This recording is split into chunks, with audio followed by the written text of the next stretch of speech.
यदि बादल भी घर बसाने लगे तो शेष पृथ्वी प्यासी बन जाए। આપણા માટે સમ જેવા ઘણા તમોને પણ તમો અમારે એક એ આપણે નજરે નિહાળીએ છીએ।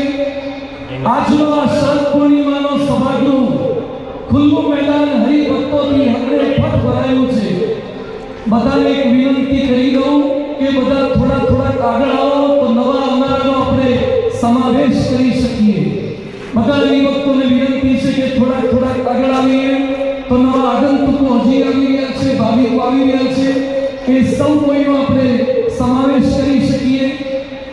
પરમ પૂજ્ય મહાન સ્વામી મહારાજ એમણે જે શાસ્ત્રીજી મહારાજે ઘંટા વગાડ્યા હતા એ કાર્ય યુગ કાર્ય કેવું ચાલુ રાખ્યું છે। સમગ્ર વિશ્વમાં ગુણાતીતના ઘંટા કેવા વાગી રહ્યા છે। કેટલાક લોકો બોલતા હતા કે અહીંયા તો રાણીનો હજીરો થશે,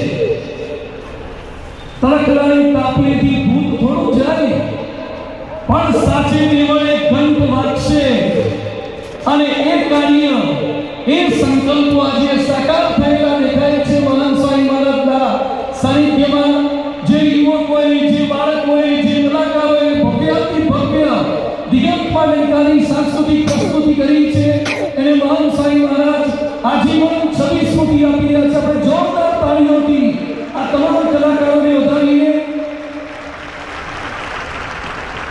રાજકોટના તમામ કલાકારોએ ભૂતકાળ જીવંત કર્યો, વર્તમાનનું ગૌરવ સમજાવ્યું અને ભવિષ્યની એક અનેરી અસ્મિતા આપણા સૌ કોઈના હૈયામાં પ્રગટાવી આપી છે। આપણને સૌ કોઈને મનમાં થઈ જાય કે પારઠ ભેંસનું દૂધ તો આપણા ઘેર જ છે। કોટી તપ કરીને, કોટી જપ કરીને, કોટી વ્રત કરીને, કોટી દાન કરીને જે ભગવાનને સંતરે પામવા હતા તે આજ આપણને પ્રગટ મળ્યા છે। જે અક્ષર દેવીની પ્રદક્ષિણા ફરીએ છીએ, જે ગુણાતીત બાપા સૌના સંકલ્પો પૂરા કરે છે, એ હાલતા ચાલતા ગુણાતીત બાપા આજે આપણને દર્શન દેવા માટે આવ્યા છે। मोबाइल आपका है, આ એક ગુણાતીત સંત છે, પ્રગટ ગુણાતીત સંત છે બ્રહ્મસંત શાસ્ત્રીજી મહારાજ। इतना ही સમગ્ર બ્રહ્માંડોની અંદર ઉપર વિરાજમાન છે।